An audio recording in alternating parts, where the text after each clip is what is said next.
ബട്ടറും കൂടി അടിച്ചാല. അയ്യോ ഇല്ലല്ല അടിക്കൂല, അച്ഛൻ ചുമ്മാ അയ്യോ. ചെക്കൗട്ടിന് സമയമായി ഇനി വെറും 11 മണിക്ക് ചെക്കൗട്ട്. ഇപ്പൊ 11:30 ഞാൻ കുളിച്ചിട്ട് പോണം. ഒരാള് ഭയങ്കര നീണ്ട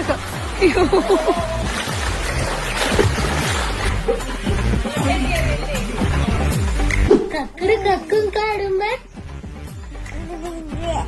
പണ്ടൊരു കാട്ടിലെത്തി മുന്തിരി കണ്ട് കൊതിച്ച്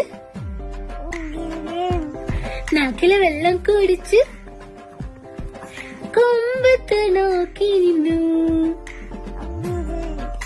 റൂമിനോട് വിട പറഞ്ഞത് ഇവിടുന്ന് ഇറങ്ങാൻ വേണ്ടി പോവുകയാണ് സുഹൃത്തുക്കളെ. സാധനങ്ങളൊക്കെ പാക്ക് ചെയ്ത് ഇറങ്ങിയിട്ടുണ്ട്. കുറച്ച് സാധനങ്ങൾ നമ്മൾ ഡിക്കിക്ക് അതുകൊണ്ട് വെച്ചു. പാമ്പേഴ്സ് തീർന്നു. നമുക്കിനി പോകാൻ വേണമെങ്കിൽ പാമ്പേഴ്സ് അതുവരെ നീ ഒന്ന് അതിൽ